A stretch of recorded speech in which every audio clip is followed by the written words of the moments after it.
신앙이라는 것은 잘 모르겠습니다만 저는 그런 것 같습니다. 뭔지 모르게 제가 열심히 하려고 하고 참 하나님 앞에 진실하려고 노력은 하지만 어느 순간인가 모르게 제가 마음이 흔들리는 것 같습니다. 왜일까 여러 가지 많이 생각을 해봤는데 그러다 보니 그런 생각이 들었어요. 내 마음이 약해서인가? 아니면 내가 생각하고 사랑하는 게 뭔가 다른 것일까? 또 아니면 내가 지금 집중하고 있는 게 지금 내 안에 있는 문제가 하나님 앞에 온전히 나가려고 하는 그 마음보다 지금 사로잡혀 있는 것들 때문에 내가 하나님 앞에 온전하게 세워지지 못하는 걸까? 또 하나님을 믿는 믿음이 이렇게 흔들리는 걸까? 뭐 여러 가지 많은 생각들을 하게 되더라고요. 그러다 보니까 자괴감에 빠집니다. 어떤 자괴감에 빠지냐면 참 그렇게 신학을 공부하고 또 하나님 앞에 목회자라는 부름으로 이렇게 섰음에도 불구하고 참 나는 왜 이렇게 믿음이 흔들리는 걸까 하는 생각을 합니다. 새벽 이른 시간부터 나와서 예배하고 기도하며 돌아가는 성도님들, 그리고 여전히 다음날 또 주님 앞에 나와 엎드려 기도하며 또 어떤 때 귀 기울여 얘기하는 걸 들어보면 오늘 성경 많이 못 읽어서 오늘 깊이 하나님과 기도하지 못해서 늘 속상해하는 성도님들의 마음을 이렇게 들여다보면 참 부끄럽게 그지없습니다. 참 내가 하나님 앞에 목사로서 왜 이렇게 믿음이 온전하게 더 굳건하게 서서 믿음의 본이 되고 삶의 본이 되지 못하는 걸까 하는 그런 자괴감이 빠질 때가 있습니다. 근데 물론 제 믿음이 부족해서일 수도 있겠지만 근데 가만히 말씀을 통해서 보니까 내가 하나님을 바라보는 것하고 하나님이 우리를 바라보는 것하고 완전 다르더라고요. 여전히 내가 하나님을 바라보는 것은 하나님에 향한 믿음 부족할 수도 있죠. 근데 오늘 말씀을 보니까 참 그런 연약하고 부족한 우리가 내가 못해서 내가 좀 잘해야지 하나님이 나를 기뻐하시지. 내가 하나님 앞에 좀 더 많은 것으로 드려야지 하나님이 기뻐하시겠지. 내가 하나님 앞에 좀 더 좋은 믿음으로 서야지 하나님이 나를 기뻐하시겠지 하는 그러한 마음이 우리 가운데 있다면 사실 여러분 그것은 그 마음이 부족한 것이 아니에요. 믿음이 부족한 것이 아니라 그거 뭐가 부족한 거냐 그러면 하나님의 사랑이 부족한 겁니다. 내가 하나님을 바라보는 사랑이 하나님이 나에게 말씀하시는 그 사랑이 부족하기 때문에 어떻게 되는 거냐면 내가 부족한 거예요. 그러니까 하나님 앞에 온전히 서가지 못하는 거죠. 하나님의 사랑이 내 안에 결핍되다 보니까 나도 모르게 그렇게 된다는 거죠. 근데 하나님은요, 제가 지금까지 경험했던 하나님은 결코 그런 하나님이 아니더라는 거죠. 하나님은 어떤 하나님이시냐? 오늘 5절에 이렇게 말씀하십니다. 소망이 우리를 부끄럽게 하지 아니함은 우리에게 주신 성령으로 말미암아 하나님의 사랑이 우리 마음에 부은 바 됨이다 라고 그렇게 말합니다. 내가 하나님을 사랑하는 사랑 때문에 하나님이 나를 사랑하는 게 아니라 내가 하나님 앞에 뭔가를 더 많이 열심히 드렸기 때문에 하나님이 나를 사랑하는 것도 아니고 내가 하나님을 어떤 믿는 믿음이 특별해서 다른 사람들보다 뛰어나기 때문에 하나님이 나를 사랑하는 것이 아니라 그것하고는 달리 하나님의 전적인 사랑함 위에 우리 가운데 있다라는 얘기입니다. 왜 이 말씀을 하고 있느냐? 이 로마 교회에 하신 이 말씀을 가만히 생각해 보면 당시 로마 교회는 우리가 잘 알고 있듯이 이 신약 성경이 쓰여지던 그 시대 때, 그 이전 시대겠죠. 예수님이 살아계셨던, 그리고 예수님 이후의 이 시대를 속에서 가만히 보면 당시 이 로마 제국이 얼마나 강성한 국가였습니까? 그 강성한 국가 속에서 이 로마 제국 안에 로마의 교회를 세웠다라는 자체가 어떤 얘기냐면 나름대로의 상징성이라는 게 있습니다. 신현동에 우리 선일교회 하면 그래도 신현동에서 나름대로 이름 있는 교회, 큰 교회인 줄 믿습니다. 그저 작은 신도보다 더 큰 교회가 있더라도 저는 제일 큰 교회라고 믿습니다. 하나님이 살아계신 교회면 큰 교회죠. 자, 로마 교회도 아마 그런 나름대로 지리적이든 아니면 당시의 어떤 여러 교회들 속에서 어떤 사람들이 바라보는 시선이든 간에 이 로마 교회 자체도 아마 그러한 교회였었습니다. 근데 문제는 외적으로 보면 하나의 랜드마크처럼 보이고 하나의 상징적인 그런 어떤 교회처럼 보이겠지만 그 속에는 뭐가 있었냐면 아픔이 있었다는 거예요. 그 속에는 여전히 그들이 흔들리고 있었다는 겁니다. 왜 흔들렸다는 걸까요? 그들이 소망도 없고 이제 더 이상 발전도 없고 무엇보다 믿음도 없어가는 그런 모습들을 바라보게 됐다는 거죠. 그래서 이 저자가, 이 로마서의 저자가 그 로마 교회 성도들에게 오늘 이런 말씀을 하는 겁니다. 너희들이 특별해서, 너희들의 사랑이 특별해서, 너희들이 하나님을 향한 마음과 믿음이 특별해서가 아니라 하나님은 그런 것과 상관없이 너희를 사랑하고 계신다. 사실 그 사랑이 결핍된 거죠. 제가 아이들을 이렇게 키우다 가끔씩 아이들을 혼낼 때가 있었습니다. 지금은 이제 머리가 커서 더 이상 혼을 내도 들은 척을 하지 않던데, 이렇게 혼을 내면 애들이 어렸을 때 막 3살, 4살 됐을 때는 그러면 팔을 이렇게 끼고 아빠 미워. 아빠는 나를 사랑하지 않는 것 같아. 막 이런 얘기를 하더라고요. 근데 걔들에겐 조건이라는 게 있지 않습니까? 왜냐하면 자기에게 잘해주고 뭔가를 줘야만 자기를 사랑한다라고 생각하죠. 근데 사실 가만히 보면 하나님 앞에 우리는 3살, 4살 된 아이 같아요. 항상 그런 생각으로 살아가는 거죠. 내가 하나님한테 잘했으니까 복 주시겠지. 내가 하나님 앞에 특별히 뭔가 열심을 내니까 내가 복 주시겠지. 반대로 내가 하나님 앞에 잘 못해서 하나님이 나에게 뭔가 주시지 않는 건 아닐까 하는 생각을 하게 된다는 거죠. 그러나 여러분, 하나님의 사랑은 이미 우리 안에 충만했거든요. 그 사랑에 감사하며 살아가면 되는데, 근데 사실 그 사랑이 여전히 우리는 뭐라고 생각하냐면 부족하다 생각하는 것 같습니다. 하나님에게 우리는 하염없는 사랑으로 이미 부어주셔서 우리가 그 사랑으로 살아가도록 하나님이 말씀하셨음에도 불구하고 이미 받은 그 사랑이 우리에게 뭐라고 생각되냐면 아직도 부족한 사랑 속에 살아가는 그러한 나라고 생각하죠. 그래서 그 사랑을 더 받으려고 하는 거예요. 근데 그 사랑을 더 받으려고 뭔가 애를 쓰고 뭔가 열심을 내지만 그렇지 않죠.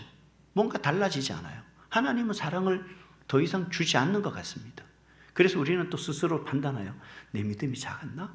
내가 열심히 하지 못했나? 내가 하나님 앞에 정직하지 못했나? 내가 하나님 앞에 온전하지 못했나? 근데 하나님은 아니라고 말씀하시죠. 아니야. 어제나 오늘이나 내일도 나는 동일한 사랑으로 너희를 사랑하고 있어 라고 하나님은 그렇게 말씀하고 계신다는 겁니다. 그리고 성경을 통해서 이미 그 하나님은 우리에게 사랑을 확증해 주셨다는 것을 볼 수가 있습니다. 언제 하나님은 우리를 가장 사랑하셨는지 아세요? 6절에서 7절 말씀해 보니까 그 로마서의 저자, 즉 자꾸 저도 헷갈리는데, 저는 제가 배운 신학 속에서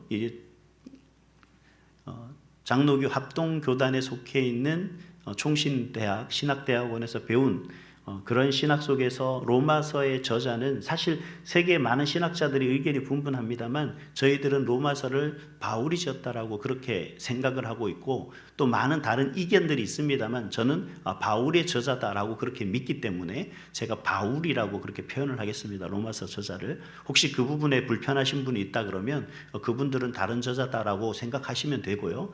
제가 좀 설교를 하기 편하기 위해서 설명을 하는데 이해를 편하기 위해서 그렇게 이야기 드리는 거니까 그렇게 좀 이해해 주셨으면 좋겠습니다.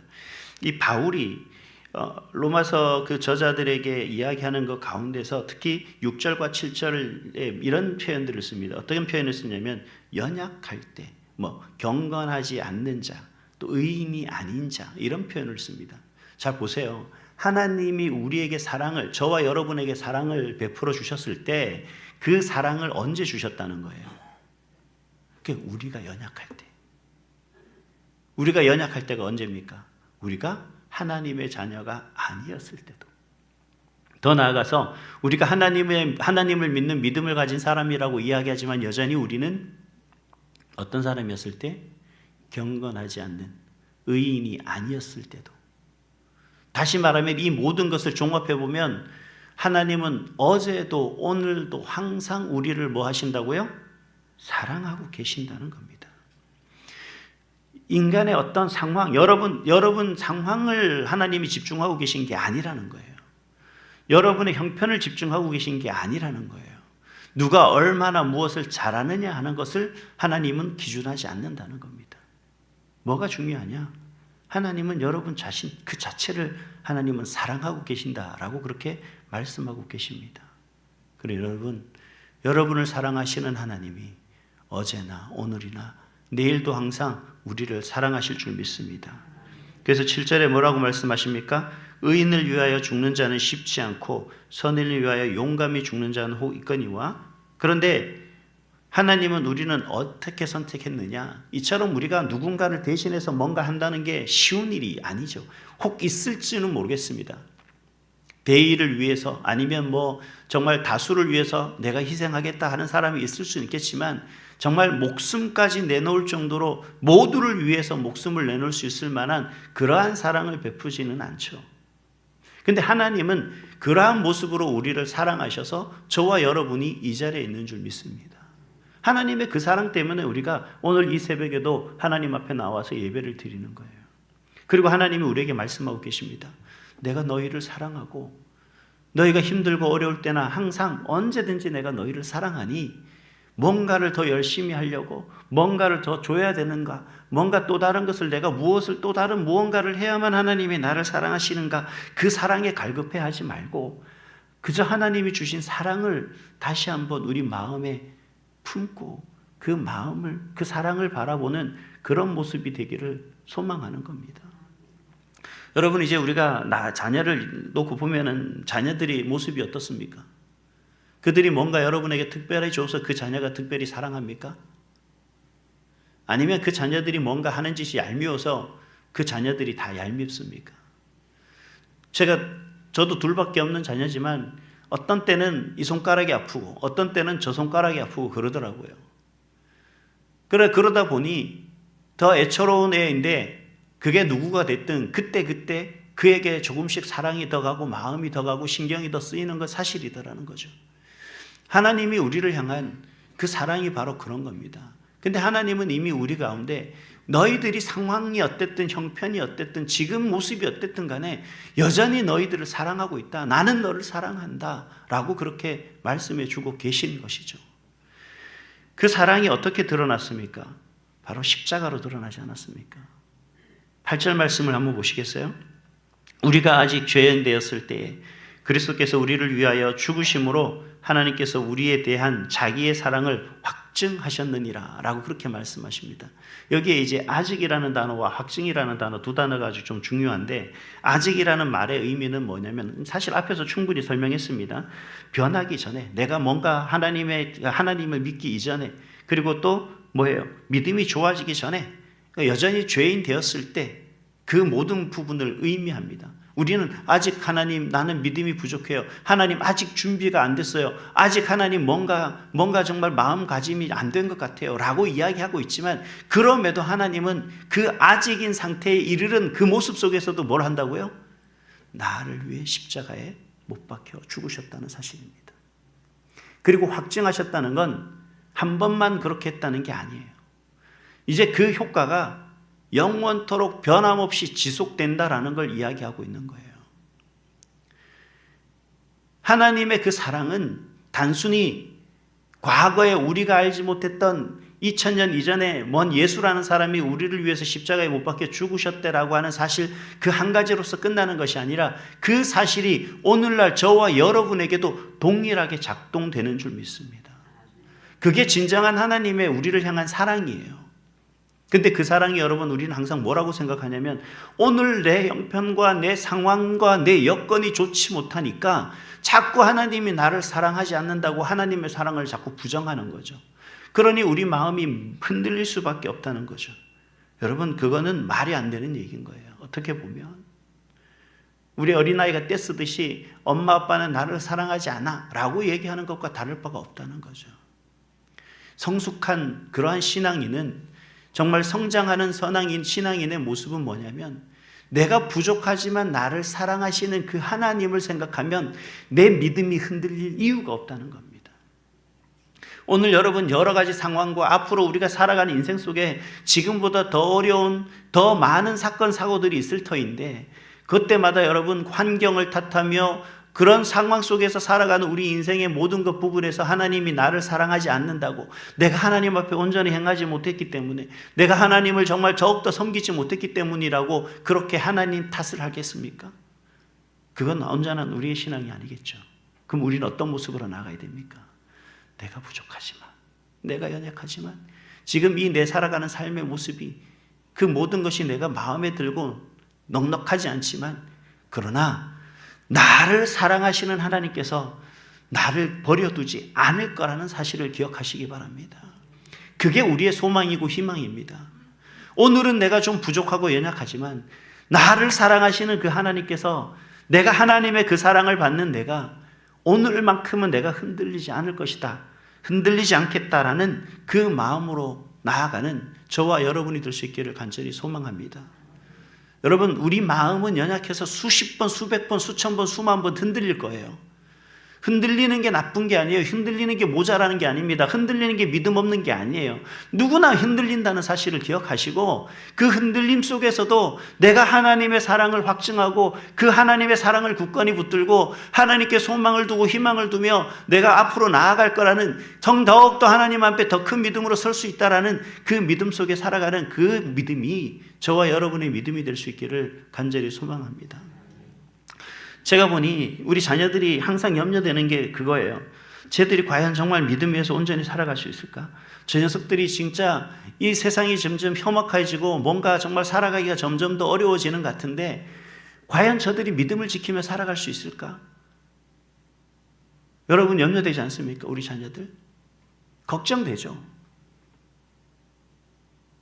근데 저는 염려하죠.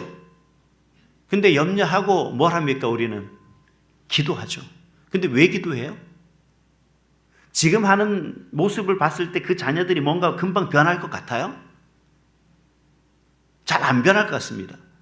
제가 봤을 때 언제 될지 모르겠지만 그때까지 속을 썩어야겠죠. 근데 여러분, 내가 믿는 그 하나님께서 나를 사랑하셔서 나를 이 자리에 부르셨듯이 하나님이 사랑하는 그 자녀들을 하나님이 그냥 외면하진 않으실 거라고 믿습니다. 아직 그지만 그 아직 그때도 하나님은 그들을 사랑하시고 하나님은 그들에게 확증하셨으리라 믿습니다. 그래서 우리는 뭘 하는 거예요? 하나님 앞에 소망을 두고 그 하나님이 역사하실 것을 기대하며 기다리며 우리는 기도하면 됩니다. 이게 바로 하나님께 소망을 두고 살아가는 저와 여러분의 모습인 줄 믿습니다. 오늘 좀 부족하지만 하나님께서 내일, 오늘 당장이라도 아니지만 더 좋은 사람을, 더 놀라운 또 하나님이 예비한 사람을 만나게 하셔서 하나님이 어떤 길로 이끄실지 인도하실지 아무도 모르는 거거든요. 그건 하나님이 하실 거기 때문에 우리가 하나님 앞에 맡기고 오늘도 믿음으로 그 하나님을 바라보며 그렇게 나아갈 수 있는 그런 저와 여러분의 삶이 될 수 있기를 주님의 이름으로 축복합니다.